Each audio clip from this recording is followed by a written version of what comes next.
A British cabinet member has thrown her political future into jeopardy after it emerged that she met Prime Minister Benjamin Netanyahu during what she had claimed was a family vacation in Israel this summer. The story broke last week during Netanyahu's visit to London to mark the centennial of the Balfour Declaration. The BBC revealed that International Development Secretary Priti Patel had held a number of meetings during the August trip, including with Netanyahu. This week Patel released a statement clarifying her position and detailing the 12 meetings she had held, including Yesh Atid chairman Yair Lapid and Public Security Minister Gilad Erdan. The Netanyahu meeting, according to the statement, included topics such as Patel's experience growing up in an area of England with a large Jewish community, the Israeli domestic political scene and prospects for closer collaboration between Israel and the UK on development and humanitarian issues. No UK officials were present and no minutes were kept. The Foreign Office was aware of the visit while it was underway, but were not informed about it in advance, her statement read. "We've got more newsletters we think you'll find interesting. Click here, please try again later." Boris Johnson, Britain's Foreign Secretary and a fellow Brexiteer, backed his colleague, tweeting that she was a good friend, we work closely together for global Britain. Quite right that she meets people organisations overseas. At Patel for Whittam is a good friend, we work closely together for global Britain. Quite right that she meets people organisations overseas. Boris Johnson. At Boris Johnson, November 3, 2017, Patel was accompanied by Lord Pollack, the honorary president of Conservative Friends of Israel, who told the BBC that the meetings were informal and all very innocent. However, both the Labour Party and the Liberal Democrats have seized on the affair and demanded an inquiry, warning that Patel's position would be untenable if she had broken the ministerial code of conduct. The code states that ministers must ensure that no conflict arises, or could reasonably be perceived to arise, between their public duties and their private interests. Priti Patel has made a grave error of judgment, which goes against the openness, accountability and scrutiny the work of a government minister demands, said Shas Sheehan, the Liberal Democrats' international development spokeswoman. Prime Minister Theresa May, it emerged, only learned about the meetings last Friday, 3 months after they occurred. She has since met with Patel to remind her of the obligations which exist under the ministerial code.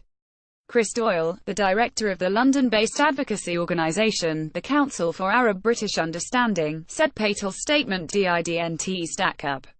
It was clear, he continued, that the range and level of meetings showed that they had not been spontaneously arranged while the minister was on holiday, but rather coordinated in advance. It stretches credibility and trust in her, Doyle said, adding that as development secretary, she was in charge of a large budget dedicated to projects in the Palestinian territories.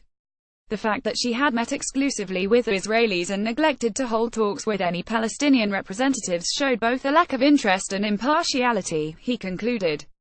Some political figures have accused Patel of trying to court pro-Israel donors who could fund a future leadership challenge. "I just don't know," said Doyle. "But when you run a visit in such a way, then you run the risk of people interpreting your actions in an unkind light." The affair highlights fracture lines in domestic British politics. In December 2014, then Chancellor of the Exchequer George Osborne was on a private vacation in Israel for Christmas when he took the opportunity to meet Netanyahu in Jerusalem. That visit passed without incident. The meeting was coordinated and in the presence of then British ambassador and former Osborne school friend Matthew Gould. However, this is a different Tory government, racked with turmoil over Brexit, and one in which the so-called Old Boys network has less sway. It is also one that is more prone than previous governments to clash with the professional civil servants, the great majority of whom are staunch opponents of Brexit. Page 2. A photo published by a Colombian pop star posing beside an Israeli border police officer has led to a passionate debate among his nearly 30 million followers on social media. Maluma, who performed in Tel Aviv on October 12, shared on his Instagram account the picture with a smiling female Israeli border police officer above the caption "New Security" in both English and Spanish, the Endless Studio News website reported Sunday.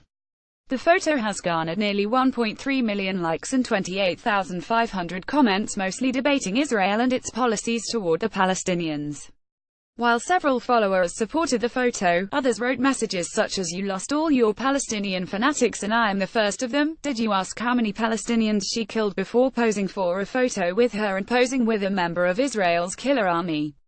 The singer also posted a second picture with Jerusalem in the background, drawing over 1.2 million likes and over 17,200 comments. In addition to Maluma's nearly 30 million followers on Instagram, he has another 23 million on Facebook and 4.7 million on Twitter. On Thursday, the Palestinian Mission to Colombia tweeted a quote from the late Palestinian leader Yasser Arafat calling for the destruction of the State of Israel. The tweet was quickly removed and no explanation or apology was offered. We've got more newsletters we think you'll find interesting. Click here, please try again later. Colombia is home to some 3,500 Jews in a population of about 49 million.